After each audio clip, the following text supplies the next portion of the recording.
So moving away from some of that leadership as force. Totally. Right. You know, which is kind of a stereotypical sort of male ideology of what leadership looks like. And it is older than 20 years. I refer to it as the pale, stale male sort of theory. And when we think about who created institutions like the university, they were created and dominated by white males. And through that lens, it informs the students of today. And I don't think that's the right way to look at it. How do we understand women leaders through the lens of reading about male leadership? How do we find Indigenous women's leadership by reading about pale, stale males? We don't. No, we don't. And that's why 7th generation thinking. Welcome to The Scaries, brought to you by Racer Co. I'm Sky. And I'm Talitha. We are proudly broadcasting from Treaty 4 territory here in Regina. And in each episode, we tackle the alarming, inconceivable, questionable, shocking, and scary statistics relating to, intervening with, and impacting the lives of women and girls worldwide. You'll hear the Scaries truths, takeaway tools and tips, and learn about what you can do about it. And the Scaries is an opportunity to use our voices as women and supporters of women to make some real change. As always, opinions expressed on this podcast are solely our own, so please listen with caution or take it with a grain of salt. And also realize that we may be sharing some statistics or some facts that could be triggering, so also just consider that as well. As straight, cisgender, white, able-bodied settler women, we are aware of the privilege that we have, and we want to use this podcast and this platform to spread awareness about the scary reality that women from around the world face in different life situations. Why? Because sometimes nothing is scarier than being a woman.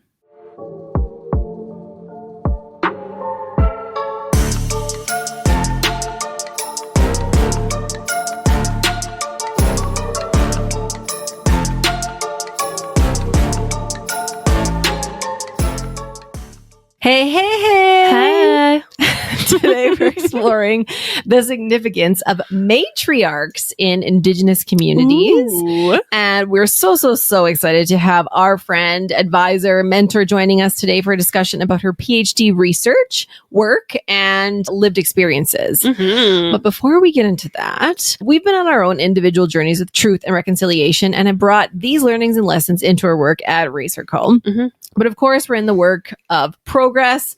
I would never claim to be the experts on this matter at all. So please just keep that in mind as we go through this. We're learning as we are chatting and you're learning with us. So we've definitely grown and shifted over the last 5 years that we've been in existence as Racer Co. And we're super eager to just grow and learn more in so many aspects of life and leadership. So covering episodes like this one today is one of our commitments as well to learning and growth. I'm in an area that we definitely, like I said, are not experts in. And we hope that you can take some knowledge away as well and use it as a way to impact your own reconciliation journey. Absolutely. And as always, we want to start with defining a few things. So to set the stage, we are on Treaty 4 territory, as we always say, but which actually exists on Turtle Island. So in North America, you'll often hear those countries' land masses, so like US, Canada, Mexico, being referred to as Turtle Island. Have you ever heard that term before, Sky? Oh, yes, just a couple times.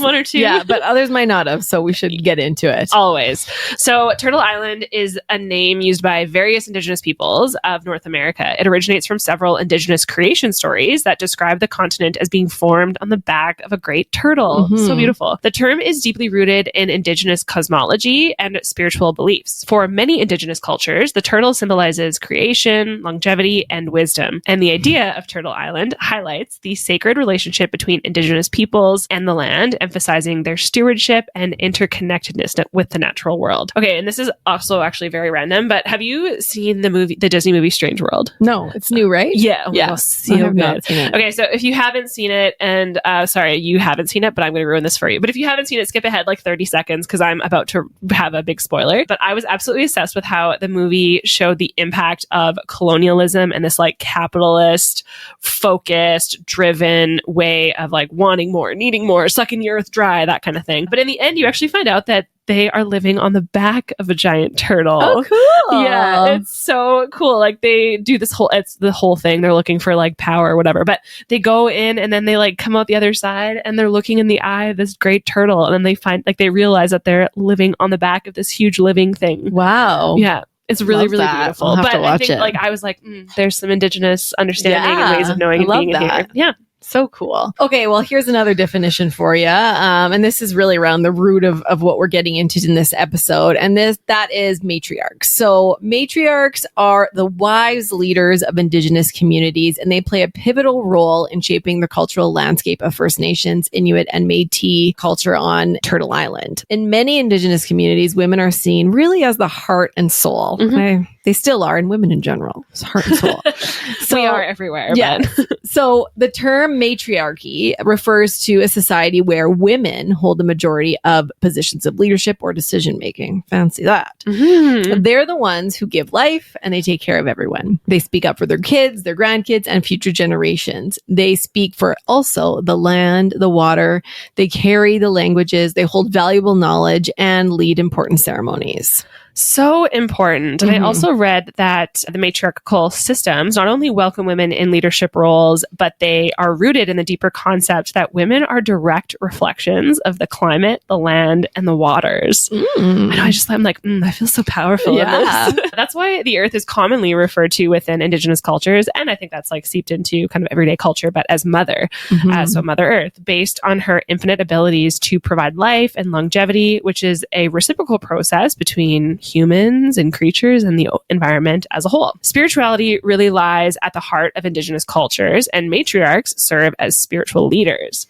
Their deep connection to the land, ancestral spirits, and traditional teachings guide their communities in ceremonial rituals, healing practices, and sacred ceremonies. Through their stewardship, matriarchs instill a profound sense of belonging and interconnectedness among their people, fostering spiritual resilience in the face of adversity. Very cool. And totally right.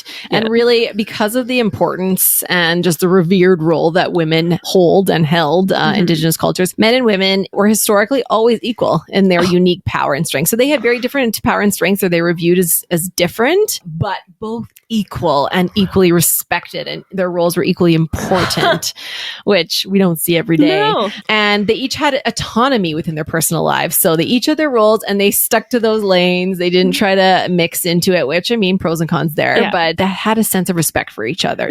Equal respect. Respect for holding those spaces of like, which I think in Western, I want to say like quote unquote worlds is like not as respected, right? And not seen as valued. And the power for everyone. There wasn't that. In fact, women were never considered inferior in an Indigenous society until Europeans arrived. Of course. So at the time of first contact with Indigenous people, women had few rights in European society. Men were considered their social, legal, and political masters, and any rights women had were those derived from their husbands. The law of England, for example, held that women did not have the right to vote, to own property, or to enter into contracts at all. This attitude was ultimately reflected in the Indian Act, which blatantly discriminated against Indigenous people and women specifically. Perfect. Yeah. So they had this attitude toward women that continued until relatively recent in Canada, sadly. Women had to fight battles in the century to win the right to vote, which wasn't until I think 1960, which is nuts. Indigenous women. And to be recognized as legal persons. What? And it was only within the past few decades that the final legal restrictions upon their right to contract and own property were lifted. What? Like insane, mind-boggling. Colonialism cast a long shadow over Indigenous lands, disrupting traditional governance systems and eroding the authority of matriarchs. Systems like residential schools and the Indian Act aim to assimilate Indigenous peoples into Eurocentric norms, leading to the loss of cultural identity and intergenerational trauma that we all hear too much about. Not too much, but we hear a lot about it. And it's too often. It's so impacted. Yet despite these adversities, matriarchs remain beacons of hope, navigating the complexities of modern society while preserving their cultural heritage. Yeah. Absolutely. So important. And thinking about all of those systems, I think that we're even still really just uncovering and learning about in our own ways and like our own reconciliation work and our own truth work. But there are so many inspiring and impactful practices that we can learn from Indigenous matriarchs and leaders and cultures as a whole. And we're going to get into what those things are in a second. But first, let's set the stage for the main distinctions and differences between matriarchy and patriarchy. I know that we always like condemn patriarchy. Like, what is the patriarchy? And I mean, we're not going to dive. This is about the matriarchy, so let's keep it about the matriarchy. But there's an important difference. There is an important difference. And I think that it's understanding that it's a system and not men at a whole. It is. That's a good point. It's not just men. No. It's a systematic result of a bunch of things that just have given men power. Yeah. That have benefited, I think, the men, but it's a lot of people feed into it. You can feed into it in different ways. So the biggest difference, aside from the obvious gender power imbalances within patriarchy and matriarchy, is that patriarchy is seen as vertical. So it operates in a system of hierarchy. You think about kings and queens, and then dukes, and then like peasants, and then slaves, that sort of thing. Whereas matriarchy is more horizontal and circular, and is not about putting women at the top. Rather, it emphasizes reciprocity in relationships over exploitation. That's so cool. I love the visual it just like gives, feels warm right? and fuzzy. Well, and just you think like patriarchy, you think of a line. It has a beginning and an end. There's only few at the top, only few people benefit. There's definitely a power imbalance, right? But matriarchy being that circle, it's connected, it's equal, it never ends. Continuous, It's continuous. It just makes so much more sense when we apply that idea, especially when you compare it to the idea of our definition of leadership. Exactly. And what that looks like. Yeah. And the patriarchal definition of leadership that we still see too often today. And I would say the matriarchal definition that we're trying to bring into the idea of leadership. So great really point. Cool. Yeah. I guess we've always like talked about it in that way, but we've never made it as like it is matriarchal approach. But it is very cool. Wow, things you learn. Well, it makes sense. I mean, it's our own thoughts, and I'm like, well, we're women, so it makes sense. It makes sense. So then let's chat about what Indigenous leadership looks like, specifically from the role of matriarchs and what we can learn from them and apply to our own leadership. So as we share some of the hallmark characteristics of Indigenous matriarchal leadership, it's important to keep in mind that it obviously varies greatly across different cultures and communities. But these are some of kind of the common, more overarching characteristics that are often prominent. So first, it's that Indigenous matriarchal leadership often emphasizes consensus building and collective decision-making processes. Decisions are typically made through consultation and collaboration within the community, with a focus on inclusivity and hearing all voices. Beautiful. Sounds absolutely incredible. If only everyone would take that approach. The second is that matriarchal leadership tends to prioritize a holistic approach to leadership, encompassing not only the political and economic aspects, but also spiritual and cultural and environmental dimensions. This approach often reflects a deep connection to the land and a commitment to sustainability. I just want to know, like, I love that when you think about leadership, we think about how you can be a leader and what that role looks like beyond work. Yeah. You're taking into account the whole human, their spirit, their physical, their culture, and everything to do with it. And so I love that this matriarchal leadership fosters that. Absolutely. It doesn't just be like, okay, how can I help you be the best employee? Yeah. But no, how can I help you be the best human? Yeah. By looking and caring and digging into all those areas of a human. So and very it cool. removes that thing of like, leave your feelings at the door, leave your family and leave your everything. Yeah. Like you're not just a number. All of your lived experiences contribute to what you bring to a workplace and a community and all of that. And then how the environment impacts humans and how humans impact it and how we need each other to really survive. So how can we be healthier and better in both ways? So really interesting. And that interconnection just actually brings me to the next one, which is that matriarchal leadership often emphasizes the interconnectedness of all living beings and the importance of maintaining balance and harmony within communities and the natural world. This perspective often informs decision-making processes and relationships within the community and the environment. Thinking about the environmental aspects of it too. If I've ever seen anything more like ESG or DEI or like CSR, it's this. It's like considering all social, environmental, all the pieces of, the world and how they all play a role in bettering and, they're all interconnected. Yeah. Like it's very just so intentional and so makes so much sense. We rarely see them all connected to each other. They're always like, hey, how can we do something for the environment? How can we do something for like society? So siloed. Yeah. My mom had mentioned in the last, I can't remember if it was mentorship or leadership episode with the moms, but that the UN, I think, was talking about having a she approach to like the world, and it's sane, humane, and ecological. Ecological, yes. Yeah, and it like talks about, or maybe it was environmental. Anyways, but it talks about like the ecological. Yeah, like the environmental aspect. So like that we think about that whole approach and utilize all of that. Matriarchal leadership is already ingrained in probably so much of what we learn, Mother Earth and things like that, but we don't even know it. It doesn't get the recognition that it should. here's part of the recognition. Yeah. So the fourth is that matriarchal leadership places a strong emphasis on relationships and community well-being. Leaders prioritize the health and welfare of the community as a whole, fostering solidarity, cooperation, and mutual support among community members. Mm-hmm. So it's not just about, oh, I feel good, I'm winning. It's like everybody. You lead from that servant leadership, I guess. Right, It's like exactly. not necessarily beside. Yeah. Second last is that matriarchal leadership often plays a crucial role in preserving and revitalizing Indigenous cultures, languages, and traditions. Leaders work to ensure the continuity of cultural practices and knowledge across generations, fostering resilience in the face of external pressures and challenges. So again, I mean, it's not that it's women doing this, it's that the matriarchal approach we see is that fostering and maintaining of like their history, identity and their history and their culture, and weaving that into everything, because I feel like there's so much you can learn from it. It's such a strong part of their identity. Absolutely. And it should be. So last is that matriarchal leadership recognizes and respects the diversity of experiences, perspectives, and identities within Indigenous communities. Leaders strive to create inclusive spaces where all community members, regardless of age, gender, or background, feel valued and important and empowered. And I think that we even see this with the history of a land acknowledgement and like why land acknowledgements are done. And it's that like when communities were meeting each other, they would acknowledge that they're on their other person's land, and that it's just a point of respect, right, and recognition and thank you and appreciation, right? Exactly, absolutely. Which probably not enough people know. No, when absolutely. we think about our They don't know the land history. acknowledgements. Yeah. So overall, Indigenous matriarchal leadership is characterized by this deep commitment to community, well-being, cultural continuity, and collective empowerment, with women playing central roles in shaping and guiding the life of the community.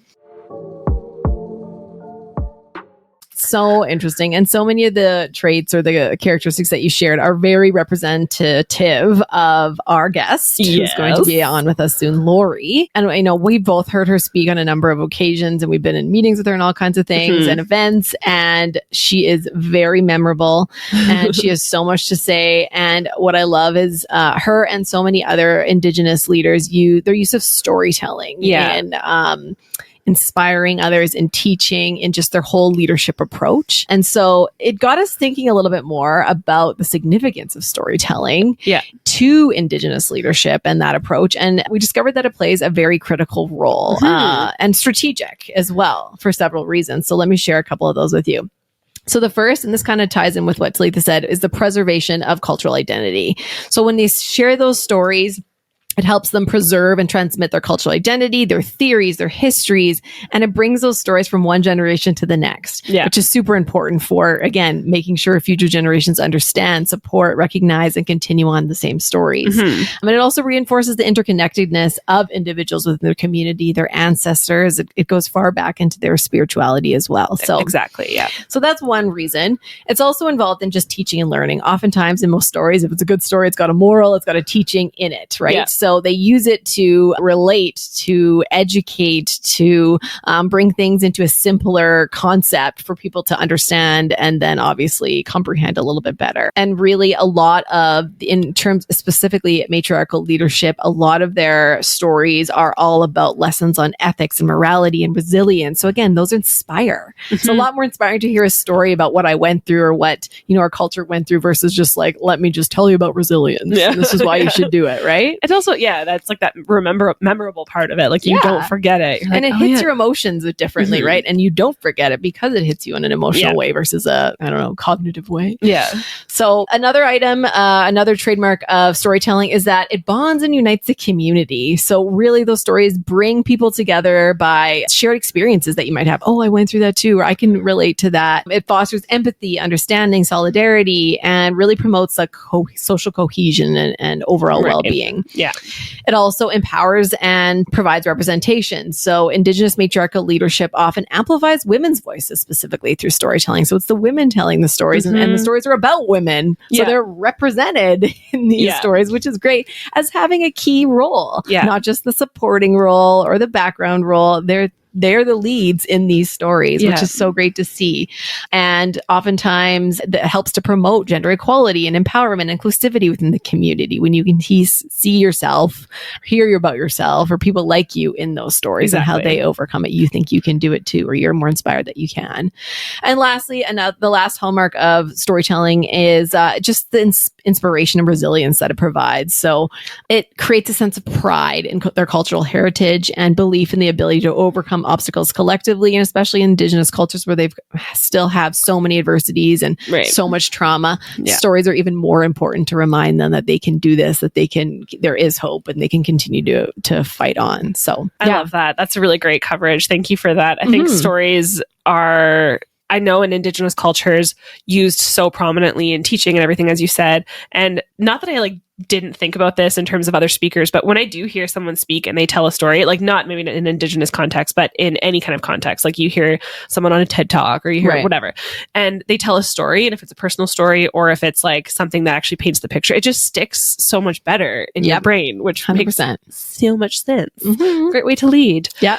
Yeah. So anyways, I cannot wait for Lori to enlighten us with all of her stories. I just love listening to her, as you said. But before we get into the main event, I want to give you all a really quick prelude into what her primary area of research and interest is surrounding Indigenous women in leadership. We'll just provide a little bit of extra context in terms of what we're talking about. So through her vast experience in education, she has observed in the last decade and a half or so that how indigenization, also known as Indigenous engagement, has become a popular trend in Canadian universities. The release of the Truth and Reconciliation Commission of Canada's 94 calls to action in 2015 accelerated efforts to quote-unquote indigenize. To address this trend, most Canadian universities have created senior Indigenous-focused administrative positions. So many report directly to the president or the provost, and their responsibilities cover university-wide mandates. So it's not just one specific thing. It's kind of all over the university, all encompassing student engagement, policies, all that sort of thing. Of particular interest for her study is that Indigenous women have taken up a significant number of those positions.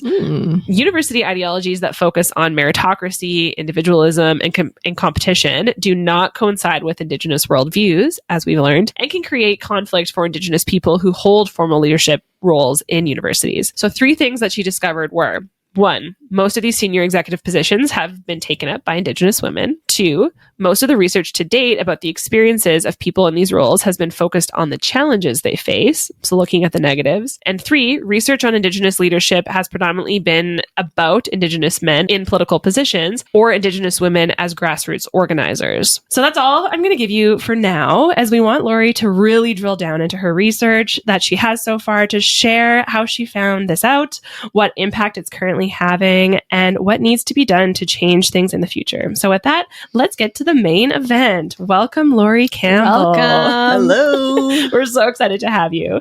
Let me tell you a little bit about Lori. Lori Campbell is a Two-Spirit member of Montreal Lake Cree Nation, has dedicated her career to promoting social justice and equity in education. Currently pursuing a Ph.D. in social justice education at the University of Toronto, she focuses on Indigenous women's leadership in higher education.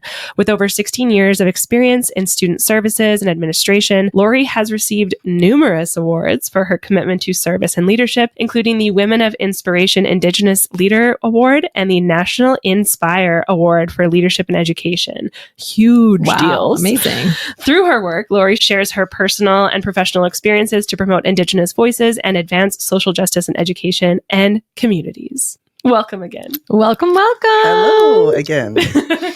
So, Lori, we have a couple rapid fire questions. We do this with all our guests just to get you kind of loose and warmed up. So let us hit you with them. So we just have 3. So the first one is, what's the last fun book that you read?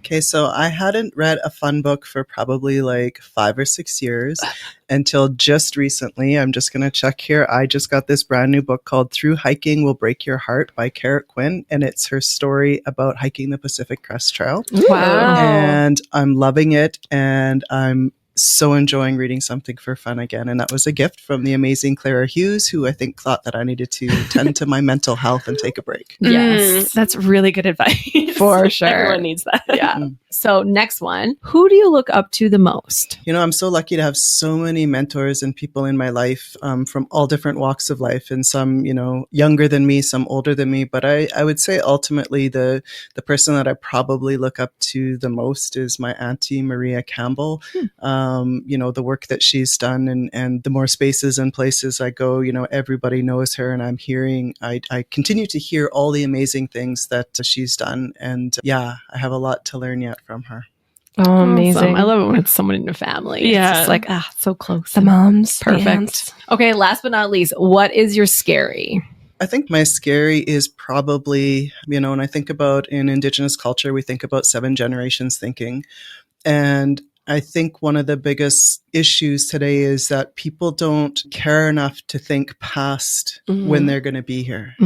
And so, when we think about 7 generations thinking, it's supposed to be that we're making decisions that will situate, 7 generations from us in the best way possible. And we're just so individual right now. We're thinking about ourselves, maybe our kids, maybe our grandkids, but not really, and it's really, you really have to try and center yourself and come from a selfless space to think about those that are going to come after you, but you will not meet them. And sometimes when I think about that, I think about, I'm the 7th generation from Chief Mistawasis, who was an original signatory to Treaty 6 territory. Oh, wow. And so I don't know him. He doesn't know me, but he was making decisions that were going to affect me at this time. And a big one in that is the medicine chest, which is what they held out on so that we have access to healthcare in this day, not even understanding at the time what that was or what that would look like or what we would need. I love that 7 generations of, and we've heard that before in other conversations we've had.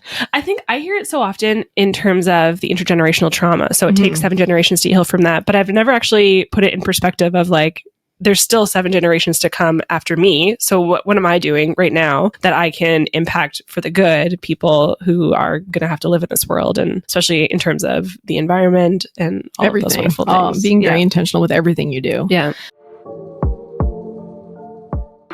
Okay, now we're going to get into the nitty-gritty questions. So could you tell us a bit about your research on Indigenous women in senior administrative roles at Canadian universities?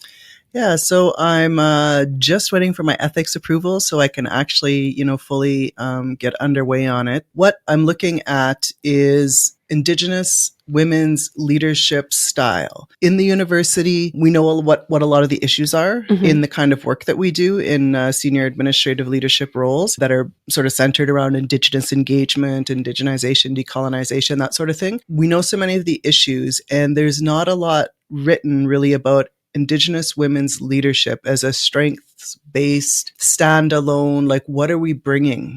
And so I'm curious about that because, I know I have in my family, I know Indigenous women leaders. And so I'm curious about that and how that might inform like a 20-year-old me, but also inspire a 51-year-old me. And and again, those that will come after, but also how it might help our colleagues work with us and alongside us, understanding better what it is that we're bringing to the table. Right. And the change that you're making in those spaces. Something that I found really interesting in your kind of breakdown, the 3 things that you've learned so far, is that there is some literature about these women in these spaces, but it's more negative focused. It's maybe about the challenges that they faced. And so my question to you is, why is it significant that Indigenous women predominantly hold these positions, and why are we celebrating it?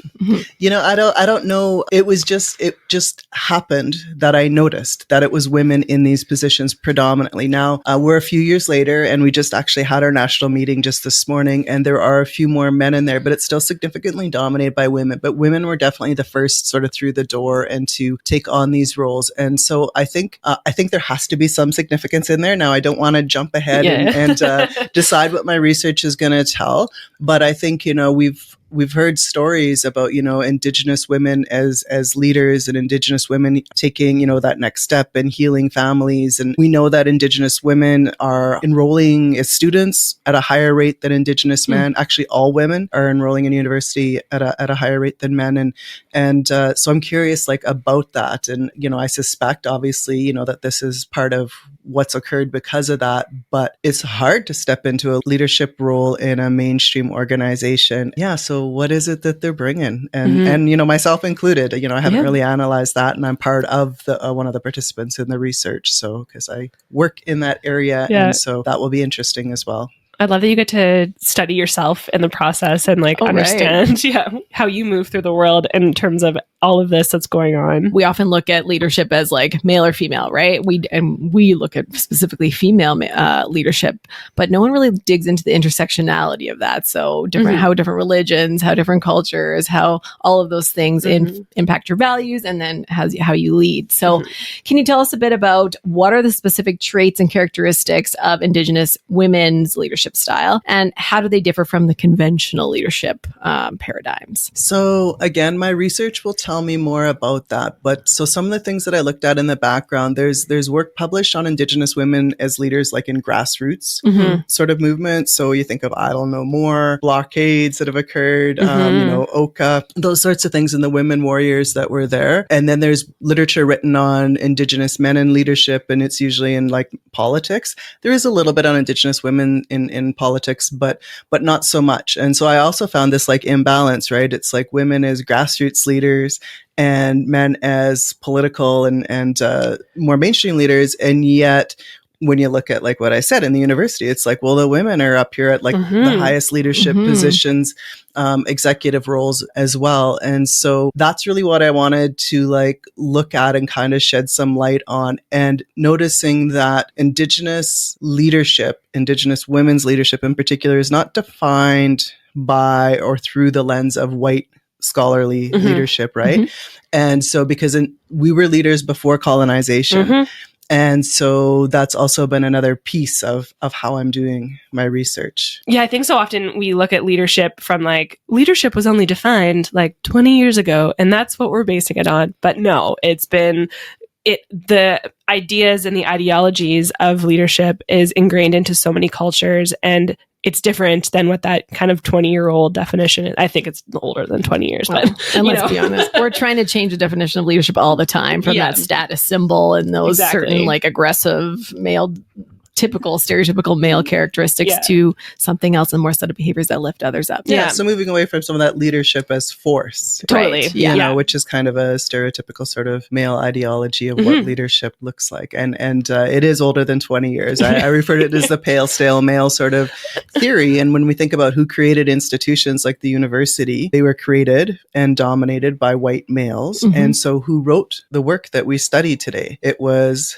men, and generally white men, because others weren't allowed into the institution. And then that still permeates, where we are today. You still study the genealogy of those original scholars, and through that lens, it informs the students of today. And I don't think that's the right way to look at it. How do we understand women leaders through the lens of reading about male leadership? How do we find Indigenous women's leadership by reading about pale, stale males? We don't. No, we don't. And that's why 7th-generation thinking, right? Like we need to have that now to inform make some changes generations from now. So kind of going a little bit more generally, and I know that you talked about someone that you look up to, Lori Campbell, but can you share some examples from your own life of how Indigenous women incorporate cultural practices into their leadership styles? Oh, I know so many Indigenous women leaders and within my circle and within universities, and even when I think about our ceremonial lodges and some of the different lodges that I belong to, many of the women Indigenous peers there are in leadership positions at universities, which I also just kind of found like just sort of fascinating, because it just kind of like happenstancely one day I was just sitting there and I was like, oh wow, like you work at this university, you work at this university, you work at this university. And so I guess one of the things that I would say that is common amongst us all is that we do very heavily live our culture, and we don't set it aside when we walked into the doors of institutions. And it's that part of who we are that I suspect for most gives us strength to do what it is that we do, because it's difficult. There's absolutely beauty and joy, and we're passionate about our work. I know we are, but it's not always easy. And so having that, I think, helps us to, do what we need to do. And, and one thing, my auntie said to me before I came back home for the position that I'm in here at the University of Regina, and she said, I was out at the University of Waterloo, and I said, I'm coming home. And she's like, great. And she said, you need to go to fast again this year. And I was like, oh, like fasting ceremony, right? It's like on the land, 4 days without food and water. It's usually in July, and it's really, really hot. It's spicy. Yes. And I'm like, why? Why do I need to do that? It's so hard. And one of the things she said is coming into this leadership position, you're the first one through the door. You're the first one at that table that I get to now sit at, and it will be difficult. And sometimes some people at that table who aren't like you feel like making it to the table is sort of the win, the end result, right? And you can't get sucked into that. You're going to be tired. You're going to sometimes feel like you're fighting an uphill battle. You're going to want to just fit in sometimes and just like say, okay, even when you don't agree with it, just to, not be a bit of an outsider. And she said, you need to have that mental, spiritual, emotional, and physical strength in order to not do that in those spaces, right? And so you need to draw on that. And so that's what our ceremonies, help to teach us. And she said, if I don't, and I, just sort of flippantly say like, okay, I've made it to the table now, we're all good, I don't really have to do anymore. It harms those that would come after me. It would harm the next Indigenous person who comes in. I would do a disservice to them trying to come through that door and what my colleagues' expectations might be of them. But it would also ultimately harm our students, Indigenous and non-Indigenous students, and the community and surrounding community. And so when I'm tired and feeling like it's an uphill battle, those are the things that I think about and kind of remove myself from the situation and think about, again, those generations that are coming, or, the students that are going through the halls and so excited, and just trying to do my best. You just said so many things that it's like blowing my mind. I have so many questions as follow up. But I think like everything that you just said is it's leading from wherever you are is so hard. And we often hear about the like, you just need to get to the table and like make a spot for you at the table, the like quote unquote metaphorical table. But what are you going to do with that power once you are there? And like, how are you going to continue to move the dial forward? And how are you going to continue to make change? And like exactly what you just said about what about the students? You're doing a disservice to the students. You're there to set the stage for how folks can decolonize themselves and how we can decolonize this institution that's been set up for hundreds and hundreds of years, not in anyone's real favor except for maybe the white pale stale males. And so to continue that change, because they're going to go out into the world and say, well, like our VP of indigenization just sat there and like let us do this and this and this. So, like it's fine. We can just continue be colonizers. But like, no, you have to keep fighting and going for it. Well, and that I mean, that's one of the things is, the whole EDI, DEI, equity, hire things, and what I hope my research will also show is, there's a difference between hiring somebody who's from one of the designated equity groups to, amplify whiteness or amplify, the institution, or to say like, okay, we've got our quota. What we really need to think about, and that has been a lot of what's happened at times, right? Because if we look at Melinda Smith's The Equity Myth, her research, showed that although, these EDI designs that we had put in place, like they didn't actually create the retention and the fulfillment of the EDI hires. And so one of the things that I realize is that we need to be able to come into these spaces bringing our gifts and our unapologetic and digiqueer selves, whatever it is, our unapologetic woman leadership style, instead of just coming in and because it can just be another assimilation tool, right? If they hire me because I'm Indigenous and queer and say we've hired our Indigenous queer person, but now you need to do everything in the same way that we do it, how have we really helped diversity? Right. No, it becomes another assimilation tool. And I think that's where you see job dissatisfaction. I really think across the board, that's where a lot of, for anybody who's not, cis het white male, I think if you talk to most people, I think that would be one of the things that they realize is they couldn't be themselves in their workspace. They couldn't bring all of themselves in there in the same way. Oh, 1,000%. Yeah. Just the fact that you focus on authenticity and you focus on, the adversity, going through the struggles to be a better leader allows you to speak up and say, actually, no, like, I'm not just going to follow whatever you want me to follow just to belong. Like, this is, if we're trying to be inclusive, it's about giving me a voice, hearing my voice, and taking some of my recommendations. So you kind of touched on this, or you have touched on this, but if there's anything else you want to add around how the practices, the cultural practices of Indigenous females really contributes to their effectiveness as leaders. Is there anything else you want to add there? I think it makes us strong. Having that attachment to our culture is, I think, what I hear from my Indigenous women colleagues as well is that's what brings our strength to be able to do that. And so it's interesting because part of my job, obviously I do go out to community events, Indigenous specific events, the First Nations University Powwow is coming up. I'll go to that. I might go to, I'm on the board of the YWCA. They had a sweat and a naming ceremony.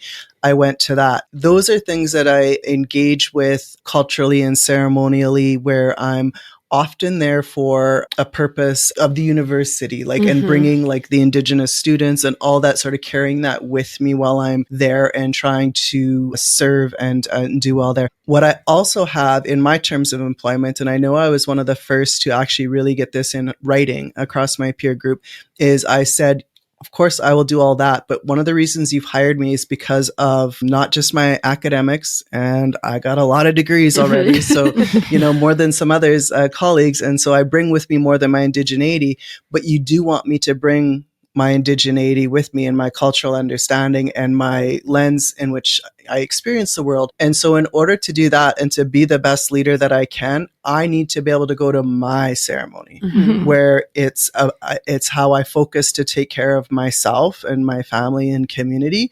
And that's not vacation. And that's part of what I do so that my employer gets the best me possible to lead. And so I see that as well, I think, in some of, the other women that are in these leadership positions. And, we talk about it and learn about self-care and sort of those sorts of things. That's my, I can't get a text from the president, or a board member or anybody else or, my executive assistant or anything. It's where I go and completely detach and am focused on charging up again and recharging myself so that I can go back and get through, the next year. Yeah.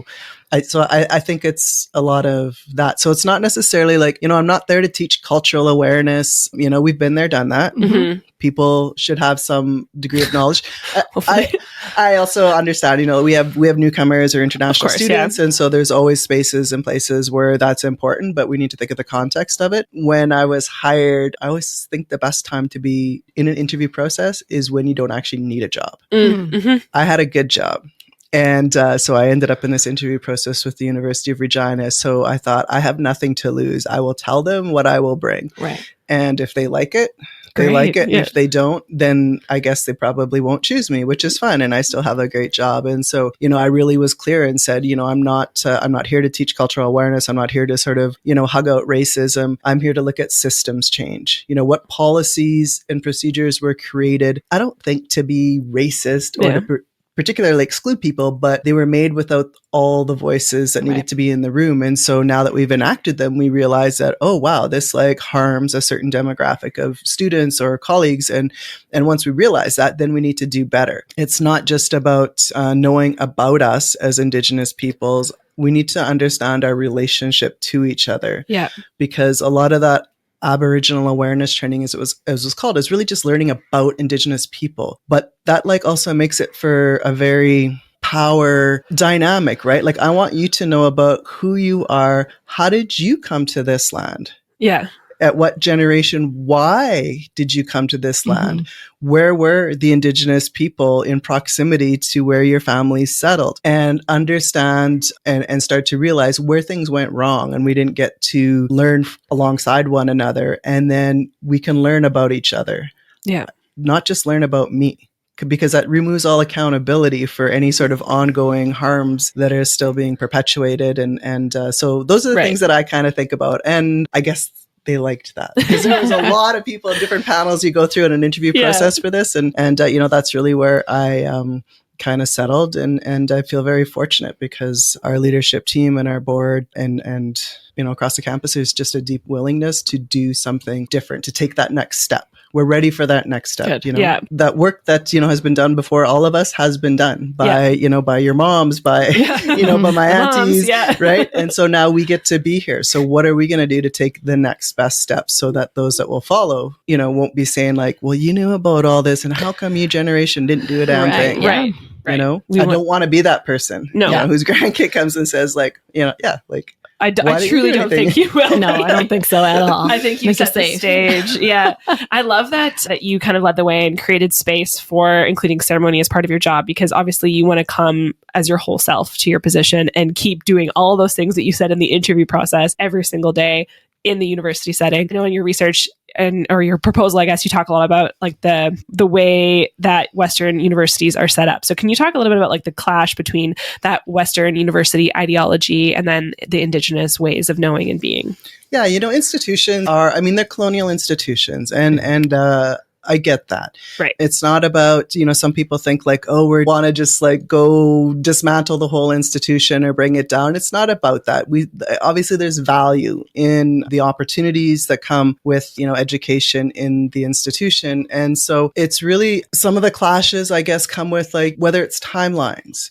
You know, I mean, just a fact. We know that as an Indigenous person, and given all of the symptoms of colonization that we're affected by, that an Indigenous student will probably have more deaths in the immediate family or community than a non-Indigenous student will. Right. So how is that going to affect their studies?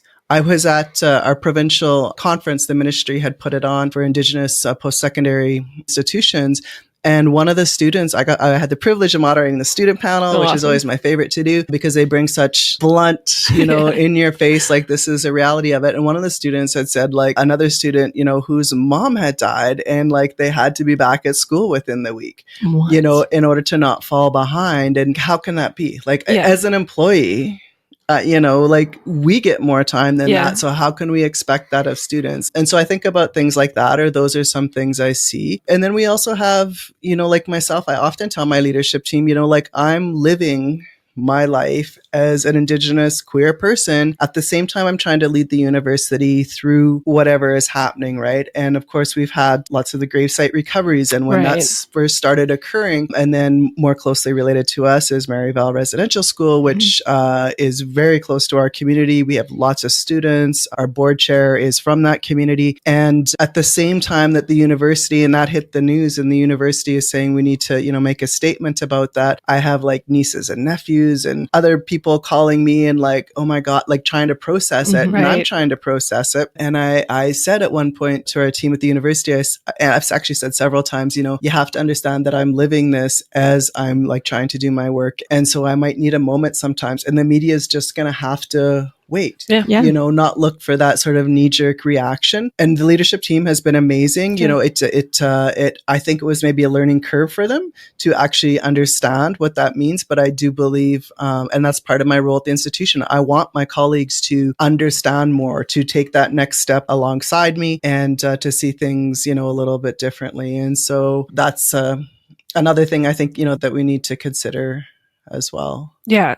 In kind of a recent, I can't remember what kind of conversation it was, but in a recent conversation I was having with somebody, that there was this like non-understanding of a student in a high school situation who is Indigenous, who had multiple deaths in the family. And the one person who was speaking was like, I don't understand how this person has this many aunties and uncles and everything else. And the person that was telling me this was like, it's just the culture, and that's just what it is. And like, they're not trying to skip school. I mean, even if they are, that's a different conversation, but you have to come to it with understanding before you come to it with anything else. And Absolutely. And I can, you know, tell you a little bit about, because I grew up with a white family, right? And so I learned the colonial family system. You know, everybody had 2 children, and you know, we went to grandma's for Sunday supper, and you know, your aunties were your mom's sister, and you know, your dad's, and so when I found my birth family, if you want to look at it in one way, Auntie Maria's father is my mom's father's brother. Okay.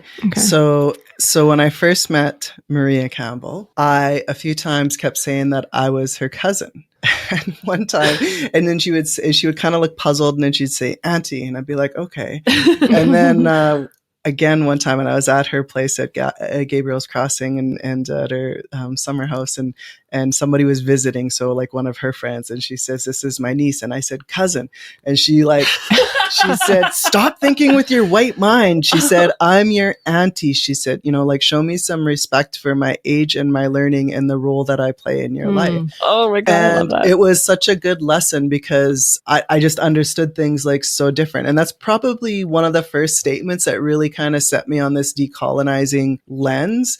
It is so important, I think, to think about like what thoughts are driving our thoughts, whose stories are informing how we're understanding each other today. And it was just a system. It's just a system of, a Euro-Canadian background, a family system that's different than what the Indigenous family system, and it's not better, it's not worse. Yeah. And so our relationship to one another is more about the role that we play in each other's lives and also acknowledging respectfully the age difference. And so in my family, I have a younger cousins by a Euro-Canadian way that call me auntie, like they just know. And, and I, call them my niece or nephews or other sometimes students, depending on, how our relationship has been and what role it is, that just kind of progresses along. And I had this little changeover because I used to kind of think when I was working at the University of Waterloo and I realized students were kind of seeing me in this auntie way. And I was like, I want to be young, cool and hip again. And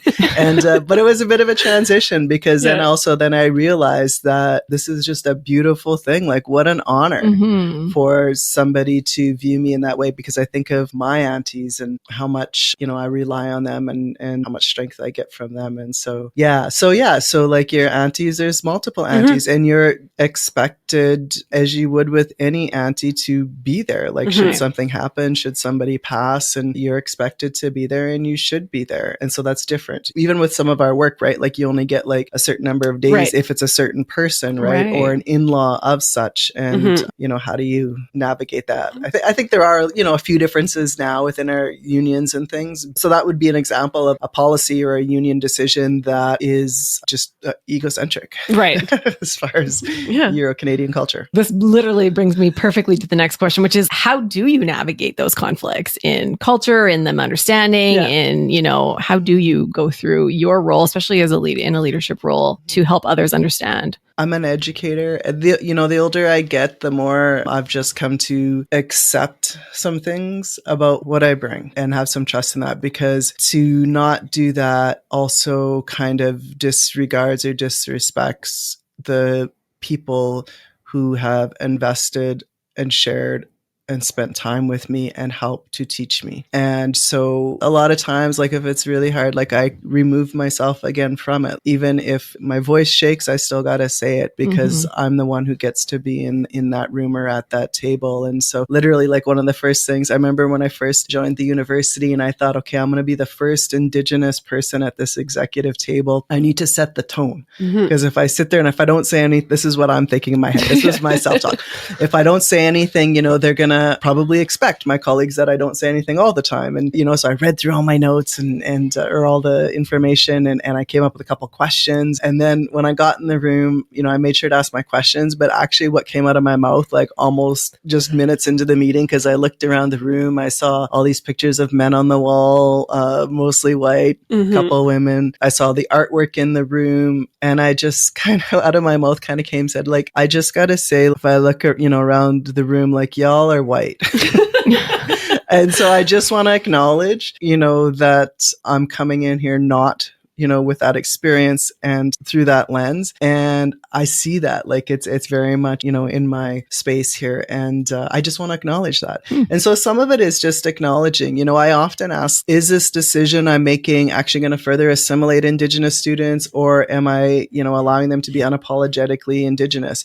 And it's not that I'm that we're not doing sort of assimilation or bicultural learning processes to be involved in things, but I want us to be informed about the decisions we're doing and to be able to understand, and I think if we ask ourselves that question, sometimes we can better understand, or we might seek out a different way, but there has to be some uncomfortableness in that, right? And one of the key things I think about being at that executive table and why these positions are so important as well is in the past, the generation before us, they took a lot of positions that were advisors to the president or advisor to an organization. And an advisor is great and important, but do you have any power in the decision making or the resource allocation?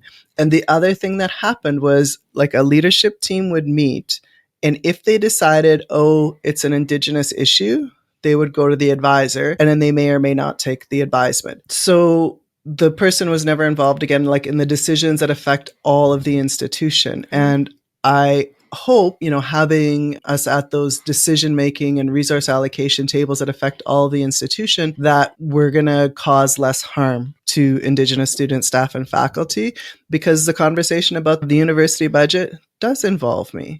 And also, again, like my colleagues who, they bring more than their whiteness to the table. Right. Yeah, of course. They have education Yeah. and special skill set in their area. And, according to my bio, I've had a different path than most going to administration, in that I started in student services and then kind of moved through. But I think that's given me a really amazing foundation, because I also remind our team all the time, to remind myself as well, that, we only get to be here because students show up. Yeah.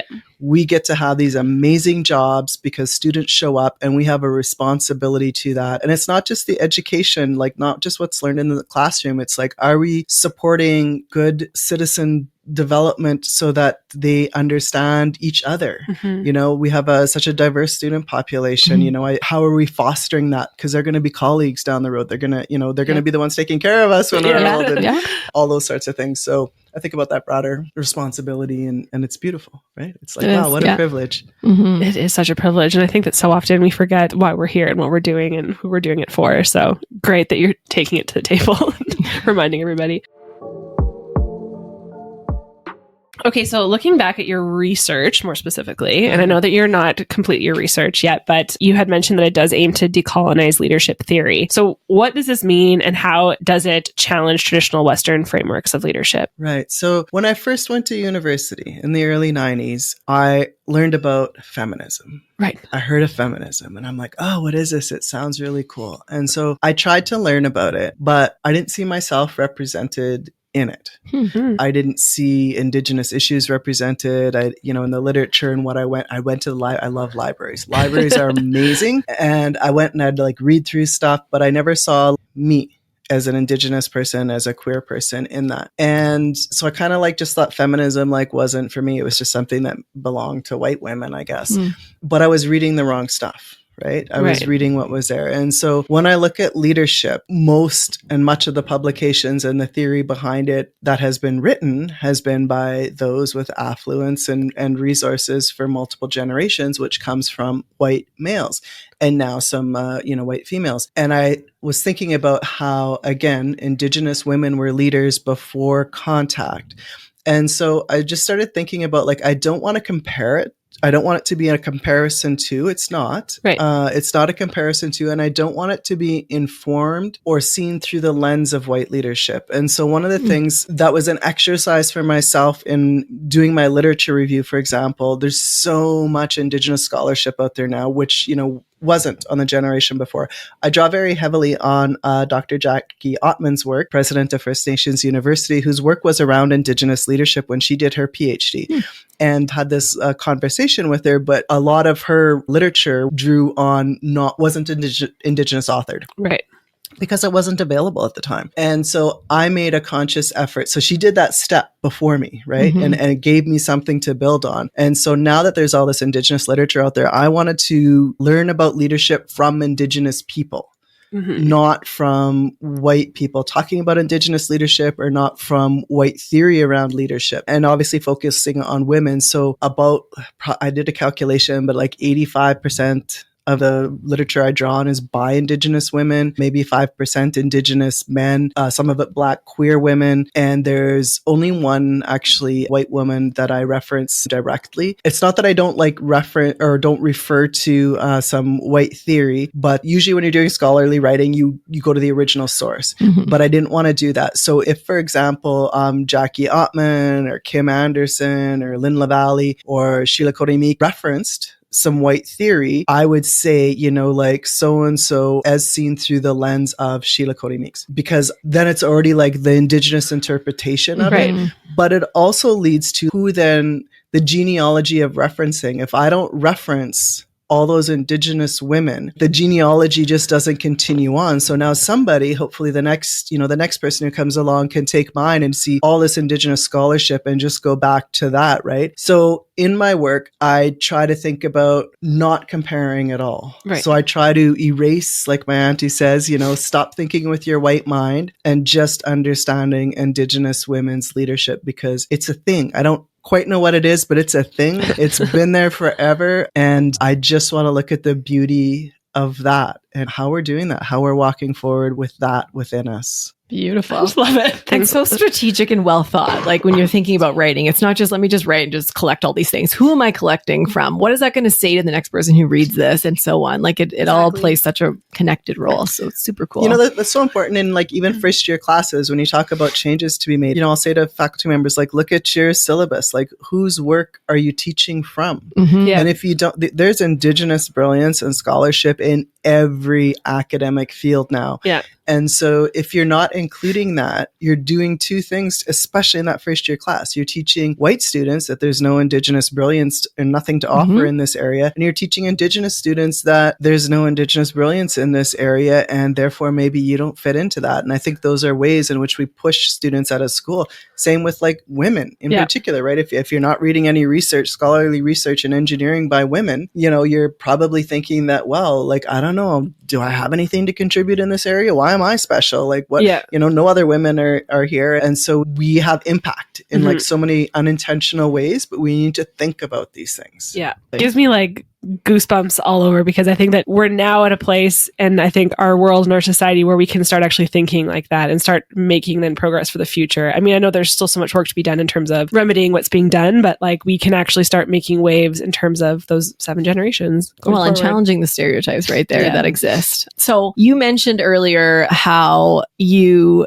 want to show up as your full self, and that's spiritual, that's mental, that's physical in all your ways. And you take a lot of time and care to make sure you're always showing up in all of those areas. And you also mentioned how Indigenous women are often centered as the grassroots leaders, not the political leaders. So being that Indigenous women leaders are very involved in their communities from many levels, what are some of the challenges that they're facing in their communities, whether it's environmental or economic or health? What are some of those inequalities that they're focusing on? All of the above. All of them. I think one of the things that is somewhat different is like, I don't go to the university and perform my indigeneity, my culture, my everything to do my leadership, right? Yeah. What I've been hired to bring is what I bring outside of the institution as well. And so sometimes that can be difficult. It may look like we're having a lot more tea and bannock, in the community when people think maybe we should be in a suit and in the boardroom, but we have to be within those community events. If I like leave community behind and just go work in the institution, then I don't have anything that I brought with me. When I went to the University of Waterloo, one of the things I had said to them when they hired me is, first of all, I was way outside my territory because I was in, Haudenosaunee territory, Mohawk Six Nations, Anishinaabe. And I said, this isn't where I go for my ceremony. Like, I need to stay connected to where I'm from. And so I need to be able to go back home at least once a year for ceremony to bring that with me. And so I think that one of the challenges is at the same time the institution is asking for things, we also have community asking, for me to be at ceremony. I'm going to fast this year. I'm also going to Sundance. I don't have leave for 2 weeks, so I will have to take some of it as vacation. This will probably be the only year I have to do both, but I need to do both. As soon as I got home, I got called by some elders that I've known forever, Two-Spirit elders who said, we've got this land, we're starting a Two-Spirit lodge, we need you to come. And I'm that in-between age. I'm not them, but I'm not. I started to realize that, when you're younger, you go to things and you're like, oh, wow, so cool, and you're just there learning, you're just thinking about yourself. Yeah. And I started to realize that it's like, I don't have that luxury anymore. It's like there's a responsibility. Like, I hear the urgency from the elders and, many of them, the ones that I work with in particular, like, are you listening? You need to know this. I'm not going to be here forever. And so there's this responsibility. And so I need to be there. And my partner is non-Indigenous, but she has a really good understanding of what that means. But not everybody will have that if they have a non-Indigenous partner. And so that can also be really difficult. But yeah, so sometimes I'm at work, sometimes sometimes, I have to go out into community for a ceremony and I need to be able to be there to do that. I'm not valuing being at the boardroom table. Yeah. It's that it shouldn't be this is a higher value than this. I'm on the blanket with the pipe at the table. Yeah. That's the table. That's the table I need to be at. And so that can be difficult. Sometimes can be tiring because you're at both kinds of things. In the institution, like when I host their kind of events and community events, you should be at like their evenings, their galas, their things like that, and dinners, and then it's like sunrise ceremonies, and you just have less hours in your day. But it's important to maintain that connection. It's important to me, but it's also important for community to see that, because again, if I were to cut that off, it should be time to leave my position because somebody else needs to be there, right? Yeah. If I'm not there for those very reasons. My auntie also told me once, I said, I had to do a keynote last week and I was worried before, I don't know, I just get a little nervous before going up, and it's like, I don't know if I have the right things to say or whatever. And I was sitting beside the University of Lethbridge president and I said, my auntie always told me that, she's 84, 85 and speaks all over the world. And so she still gets nervous when she has to speak. And she told me, she said, if you're not just a little bit nervous, it's probably time to sit down and shut up. And it's like, that's like good advice, right? If I'm just so, things are flying out of my mouth and without me thinking or being concerned about what I'm saying, then it's probably time to let somebody else speak. Yeah. I love that. Sit down and shut up. Yeah. That's so funny. No, I really appreciate that. I think that that's such an important way of being self-reflective also, and understanding how you're navigating this and how people perceive you, and that talking about that responsibility that you have. I think even now, like as for Skylar and I mean, we are still in our careers and still figuring ourselves out and all that sort of thing. But when people look to us and say, I look to you for this thing, and it's like, oh God, really? I don't even know. I don't think I know what I'm doing, because that imposter syndrome comes in and all that kind of stuff. Yeah. So in closing, you've given us so much insight today. So thank you so much. But we want to know, we always kind of end with this type of question. What are some of the things that institutions or individuals can do to better support and empower Indigenous women leaders in academia and beyond? In a lot of ways, I would say is learn, educate yourself, and be humble. So many times, because so many of our organizations things have just been done that way, for so long. And that's where I think we need to think about, well, why are they always done that way? Why am I expecting, a person to behave this way or to make their Gantt chart in a certain way or, to present or whatever, and be open, especially in education, to learning. I mean, that's what we do, right? And so be open to learning ways that are different than what we're familiar with before you open your mouth. Yes. Think about that. Think about it. Be open. Yes. Be curious. You had said that multiple times. Be curious. And that's, I think, the best way to live your life is come to with curiosity. Absolutely. Lori, do you have anything that you'd like to close with, to share kind of some final tidbits of advice? Or I guess one thing I would say, well, two things. One is, it's not easy. It's not easy for any of us. And I wouldn't want to mislead people to think that, my life is Instagram, what you see on my Instagram. And I'm not trying to take any pity or anything like that, but I do get doubts and I do struggle, and I do text my auntie and other women and colleagues, and I have a lot of support around me. I think it's really important to have sort of I call them my ride or die crew. I don't always need that person who's just like, I need that person who's going to be honest with me and in a respectful, loving, kind way, and say, Lori, that decision you made, I don't know if that was a good one. Right. Can we talk about that? I don't need my ride or die crew is going to say, oh yeah, everything you do is great. Everything you do is great, because none of us are immune to, our egos sort of getting in. So I think having good people around you is really important, and know that some days are going to be better than others. And I just always try to think that, as long as I bring the best that I got on today, that's all I can do. And one other thing is I appreciate, the work that you guys do. And I think that's important in that leadership, because the audience and participation of the folks that often, might be listening to this might be different than a different group that I'm in. And so you're using your power and privilege and opportunities here to try to reach out to others who will be listening to this. And that's important, right? And so I appreciate that. Appreciate the opportunity to bring whatever things I might be bringing to, those that will be listening to and hearing this. So thank you for that. We thank appreciate you and Yeah. all of your wisdom and insight. So thank you so much, and your time. So Yes, of thank course. you so much. And we will be hearing from Lori again in the Yes. near future. So stay Stay tuned tuned. for that. Thank you, Lori. All right. Thank Que you. nos comenten well. So, as we heard from Lori, I love her. the ever wise, ever inspiring, Yeah. I just love listening to her voice too. It's just so calming. Yeah. Matriarchal leader of ours. Matriarchs are really the cornerstone of Indigenous resilience and cultural revitalization in Canada. Yeah. By honoring and amplifying their voices, we really can contribute to the advancement of reconciliation efforts and the promotion of gender equality within Indigenous communities. So let us strive to uplift the matriarchs as they continue to embody the strength, the wisdom, and the spirit of Indigenous peoples across the nation. So if you're interested in learning more, we've linked a bunch of resources on strength and resilience, specifically Indigenous strength and resilience, in the show notes. So please check them out. Thank you for joining us today. This was a really good one. This one felt nice. Yeah. Yeah. But not as terrifying. We didn't confront the scaries too much, but very real life stories that are impacting women and girls. Please share this episode, rate and subscribe wherever you are listening, and stay tuned for more ways to make a positive impact. Together, we can make the world a little less scary for women and girls. Follow us on Instagram at RaiseHerCo and scaries.podcast and on TikTok at RaiseHerCo. And remember that change starts with awareness and action and advocacy and recognition. So that's what we're doing here today. And thank you so much for being a part of our community and making the world a little less scary to exist as a woman. Bye.